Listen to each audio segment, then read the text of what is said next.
The auctioneer had been trying to give away the same 2 iron gates for 4 full minutes, and 200 people standing in a wet October pasture were letting him fail, and that is how Harlan Stroud came to own 2,800 pounds of wrought iron for $35.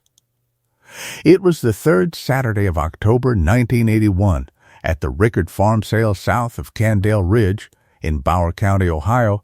Cleon Reich had sold a grain drill, a manure spreader, and a wagon load of small tools without once losing the rhythm of his chant.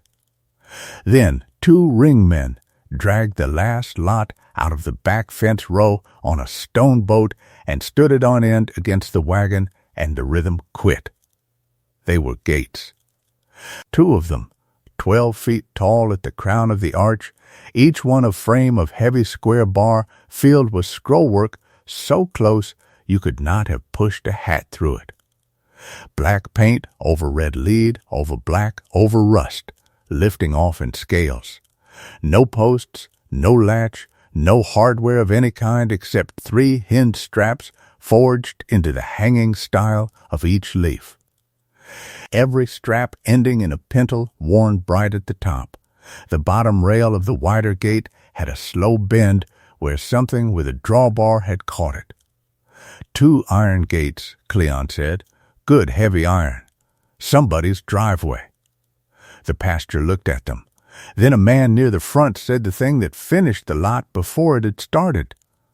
They don't match. He was right, and everybody could see he was right. Set the 2 leaves side by side, and they were neither mirror images nor copies of one another.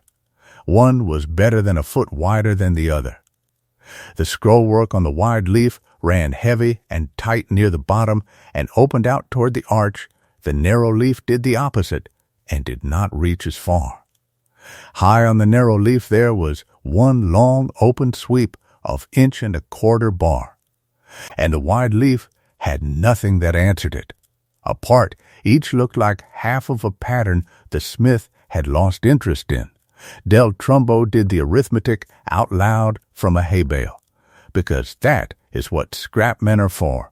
Call it 2,800 pounds, and wrought iron was fetching what it was fetching that fall.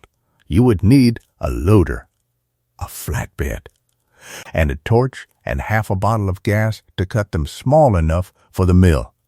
And at the end of it, you still had 2 gates that did not match, so you could not sell them to a man with a driveway either, because a man with a driveway wants a pair. Cleon Reich started at $100, came down to $50, came down to $25, asked for $1 a foot, and got a laugh instead of a bid. That was when Harlan Stroud put his hand up. He was 57, a farrier and blacksmith out of New Tarleton, in the blue denim bib overalls and pale straw hat he wore everywhere, including funerals. He had been standing at the end of the wagon for most of those 4 minutes with one flat palm resting on the frame of the wide leaf, the way another man rests a hand on a horse's shoulder. He lifted 2 fingers. $35, Cleon said, and then said it again because he did not believe it. I've got $35. Do I hear anything at all? Del Trumbo laughed and made the small pushing motion with both hands that means no. Sold, Cleon said, for $35 to the man who has now bought 2 gates and no place on earth to hang them. The pastor liked that better than anything else all day. Harlan took the ticket, folded it once, and left his hand on the iron a few seconds longer than he needed to. Here was what nobody else in that pasture had done. At 7 that morning, he had walked the line of lots the way he always did, out to the back of the Rickard place on foot, and found the gates where they had been for 20 years, wired flat across a lane between 2 locust posts. Holding nothing in, grown through with trumpet vine. He looked at 2 things, and both of them are things a farrier looks at. The first was the hinge straps. 3 on each leaf, forged into the style, hammer-welded, and not evenly spaced. On the wide leaf they sat low, middle, and high. On the narrow leaf, they sat at 3 altogether different heights. A gate out of a catalog has its hinges evenly spaced, because a foundry has no idea where it is going. 6 straps at 6 unrelated heights were made for one gateway, by a man standing at it with the sockets in front of him, putting each strap where the stone would take it. The second thing came from his grandfather, who had been a smith in the same county. The rule went, a gate that looks wrong open was drawn shut. A smith showing off does not draw his design on one leaf and repeat it on the other. He draws one picture across the pair, in chalk on the shop floor, with the leaves laid together the way they will stand closed, and a picture drawn that way falls apart the moment you separate the halves. If you've made it this far into Harlan Stroud's story, hit subscribe. Because what happens next is the part I've been waiting to tell you. Getting them home cost him 9 times what he paid. A neighbor's loader, a flatbed, and a driver who charged by the hour put him $315 into 2 gates he had bought for $35. Nella Stroud wrote the figure in the book without a word about it, which he understood to be a kindness, and then asked what he thought he had. "I think it's 1 picture," he said. Nella was 55 and carried rural Route 2 out of New Tarleton 6 days a week, which meant she had driven every township road and gravel turnaround in the north half of the county twice a day for 22 years. She said that was the vaguest answer he had ever given her, and wrote the figure down under fuel. The county got a good month out of it. Men at the feed store asked which end of his shop the gates were going on. Cleon Reich sent a postcard saying that if Harlan ever wanted a matching pair, he had a whole fence row full. Harlan let it run past him. He set 2 heavy posts in concrete in his shop floor at the spacing he guessed, hung the leaves on them with chain, and for a week did nothing but stand in front of them after supper with a cup of coffee, which is a thing blacksmiths do that nobody else understands. He started taking the paint off in the 2nd week of November, and he did it the slow way. He would not put a sandblaster near them. Sand takes the paint, and it takes the hammer marks with it. And the hammer marks are the only handwriting a smith ever leaves. So it was lye, a scraper ground to a hook, a brass wire brush, kerosene, and hours. There were 8 coats of paint on that iron. He counted them on a chip he broke off with his thumbnail and laid under a magnifier. Black, red lead, black, a thin green nobody could explain, black again, red lead again, and 2 more blacks.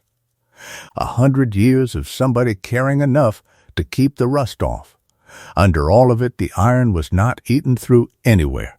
It was real wrought, and when he took a file to a hidden corner, the grain came up like the grain in a stick of hickory.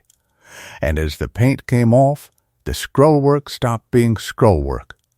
He noticed it low on the wide leaf on the 3rd night, in a patch he had cleaned about the size of a dinner plate.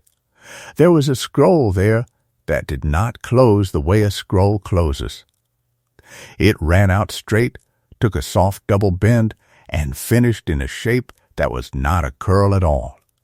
He looked at it a long time with the droplight in his hand, then went and got the shoeing rasp out of his truck and held it up beside the iron.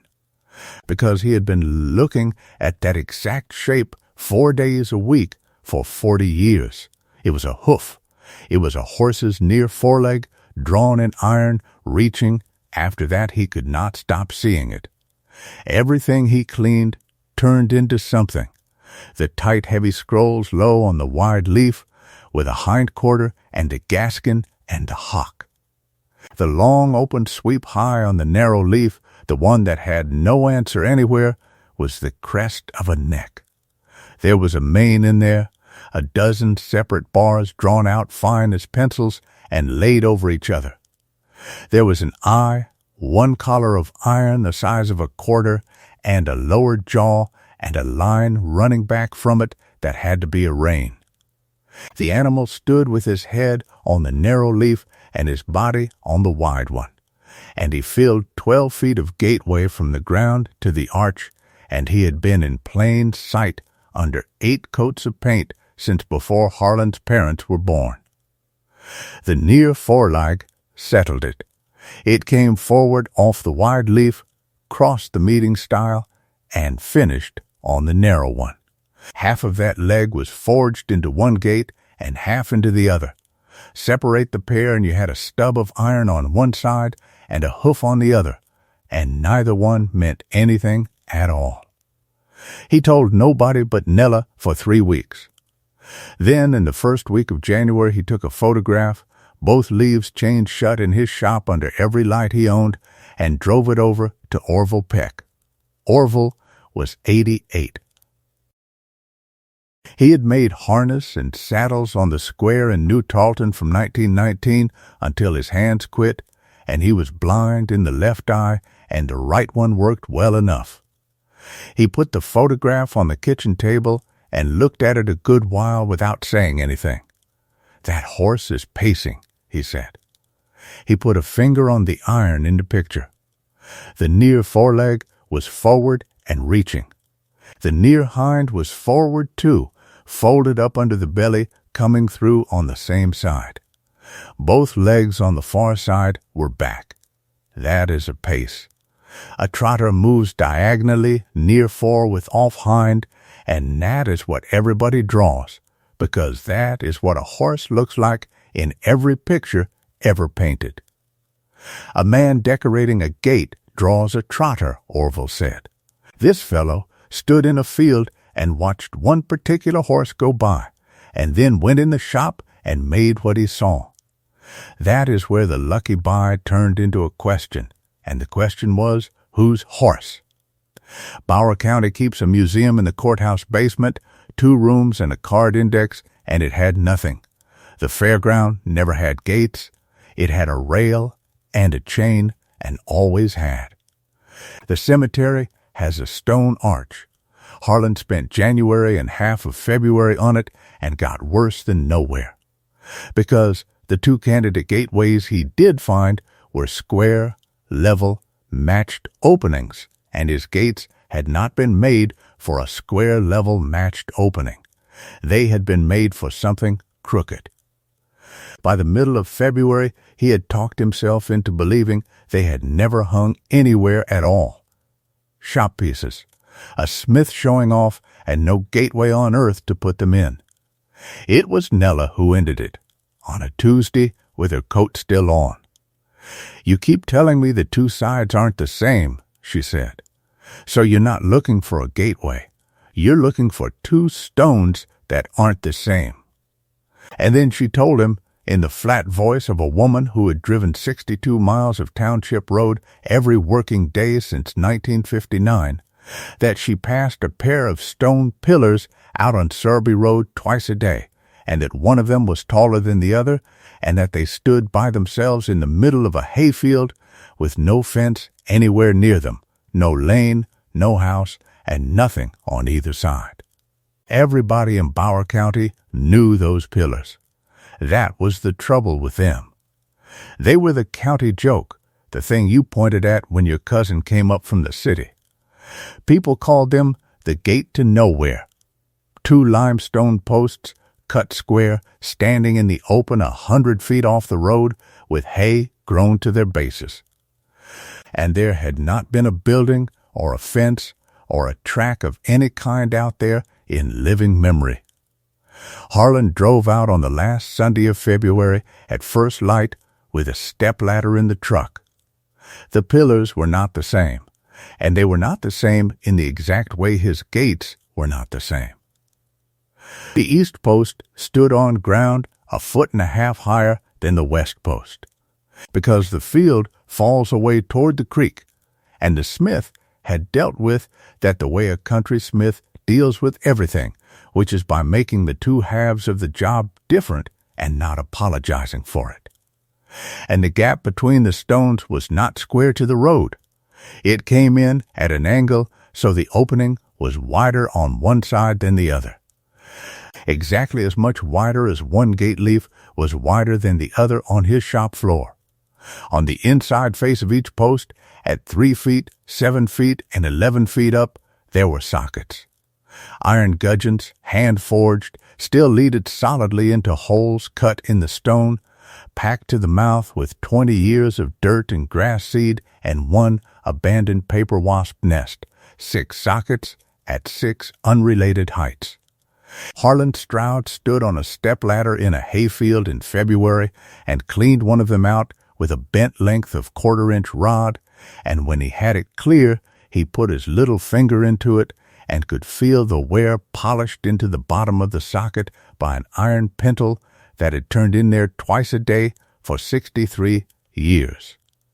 The land belonged to Verna Tice, who was 81 and lived on Sycamore Street in Bower Springs, and whose name before she married had been Sowerby.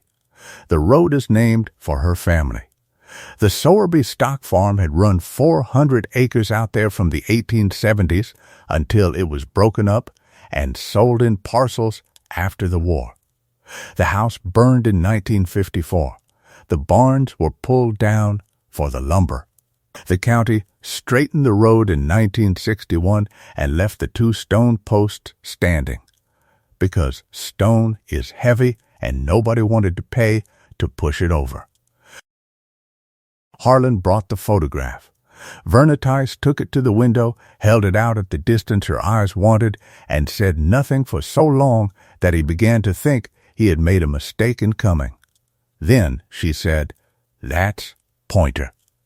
The Sowerby farm had stood a pacing stallion named Osage Pointer. He raced at county fairs across 3 states through the middle of the 1890s and came home to stand at stud. And for about 15 years, he was the only thing in Bower County that anybody anywhere else had ever heard of. Her father had the smith on the place make the gates in 1898 in the farm's own shop, and it took most of a winter. Then she told him the part that turned the whole thing over. They were only ever shut for the horse, she said. The lane was the farm's working entrance. Wagons, buggies, the mail, the hired men, the milk. The gates stood open every day of the year, hooked back against the posts, one on each side, and open. They were exactly what everyone at that auction had thought they were, 2 mismatched panels of ironwork. But when a man came from out of the county to look at the stallion, the hands shut the gates and dropped the bar, and walked Osage Pointer up the inside of the lane and stood him at the closed gateway. So the buyer, coming up the road, saw the horse on the iron first and the horse behind it second.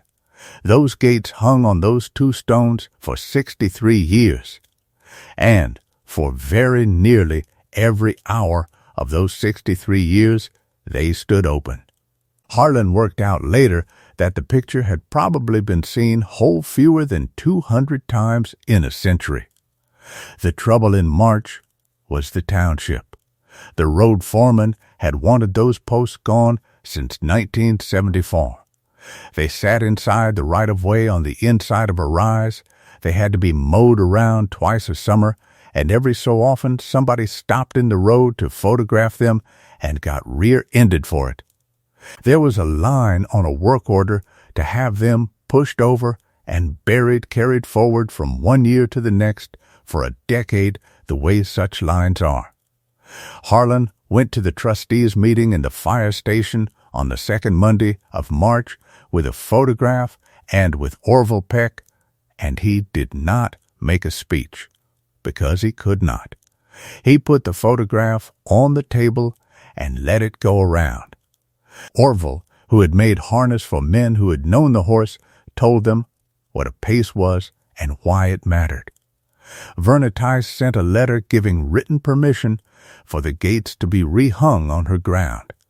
The trustees said the posts could stay if the gates went back on them, and if a gravel pull-off was graded so people would quit stopping in the road. Harlan said he would pay for the gravel. He spent the rest of the winter in the shop, and what he did there was mostly restraint. He took the bend out of the wide leaf's bottom rail with a rosebud torch and a bottle jack, working the heat down the bar in 6-inch bites so as not to draw the iron thin. He forged 2 scroll ends to replace 2 that had been broken off, made them the way the original smith had, with 3 blows and a snub finish, and left them a shade proud so anybody who cared could tell which 2 were his. Every other hammer mark he left alone. He did not paint them. He warmed the iron and brushed on boiled linseed oil and lampblack hot, the way it was done before there were paint stores, and the iron came up the color of a wet gun barrel and drank the oil in. He cleaned the 6 sockets in the stone with rod, vinegar, and a hooked wire, and greased them, and when he was done, he could turn a bar in every one of them with 2 fingers. They hung the gates on the first Saturday of May in 1982, and it took a boom truck, a chain hoist, 6 men, and most of the morning. The wide leaf went on the east post, the tall one. They slung it, walked it in, and lowered it until the top pintle was over the top socket, and then it would not go, and they had to move the truck twice and take the leaf back up and start again. On the 3rd try, the pintle found the socket, and the leaf came down about a 1/2 inch and stopped, and every man with a hand on it felt the 2nd and the 3rd pintle go home, one after the other, through the soles of his feet. The narrow leaf took 20 minutes. Then Harlan Stroud put one flat hand on the wide leaf at the height of his own chest and pushed. There is nothing on a farm that weighs 1,400 pounds and moves like that. It went away from his hand without a sound. No groan, no shriek, no complaint at all, only a low turning noise down in the stone, and swung in a long, slow arc across the gap and came to the middle and stood there. He did not push the 2nd one. He never got the chance. He had let go of the narrow leaf to walk around behind the truck, and the narrow leaf began to move on its own. The smith in 1898 had set all 6 of those gudgeons a few degrees out of plumb, every one of them leaning the same way, so that a leaf hanging on them is very slightly uphill when it is open and very slightly downhill when it is shut. It is an old trick, and at that size it is nearly impossible to do. It means the gate carries its own weight to the closed position. Nobody ever had to shut those gates. They wanted to be shut. 1,400 pounds of iron came across the gap on its own in front of 9 people, slowly, and met the other leaf in the middle with a sound like a church door, and stopped. And there was the horse. 12 feet of him, black and oiled and hammered out of bar stock in a farm shop in 1898, standing in the middle of a hayfield between 2 stones with nothing on either side of him. Head up on the narrow leaf, the crest of the neck making that one long sweep that had looked like nothing at all in a pasture in October. Mane in a dozen fine drawn bars. The eye. The rein. The body across the wide leaf, the hindquarters. The near hind folded up under him and coming through on the same side as the near fore. Pacing, the way Orville Peck said. And the near foreleg reaching, the leg that was cut in half down the middle of the gateway. The 2 halves of it met at the meeting stiles with a line you could not have got a cigarette paper into. Not close. Not near enough. Exactly, because both of those leaves had been drawn in chalk and forged and hung and adjusted on those 2 crooked stones in that field by a man standing about where the truck was parked. Nobody said anything for a while. Cleon Reich had driven out and was standing at the back of the group with his hat off. Del Trumbo, who had priced the pair at 2,800 pounds of nothing, said out loud to no one that he had looked straight at it. Vernitice's nephew drove her out at noon. She got out of the car and walked up the mowed strip through the hay in good shoes and stood in front of the shut gates and put one flat hand on the iron the way Harlan had at the auction and left it there. The gates are still on those two stones. An architectural dealer out of Cincinnati offered $9,000 for the pair in June, sight unseen, and $14,500 in August after a photograph got around, and Harlan Stroud signed them over to Sowerby Township for $1 instead on one written condition, that they be shut at the end of every day. The man who rents the hay ground does it. He opens them in the morning on his way by and shuts them at evening on his way home, and it takes him about 4 seconds each way, because they close themselves. So there is a right time to go out Sowerby Road. Come at noon, and you will find 2 leaves of old ironwork hooked back against 2 stone posts in the middle of a hayfield. And they will look like exactly what 200 people in a wet pasture decided they were worth in October of 1981, which is $35 and not a penny more. Come back at 6. The gates are shut and the horses whole, and you are standing at a closed gateway that leads to no house, no lane, and no farm, looking at an animal who has been waiting there since 1898 for somebody to shut the door.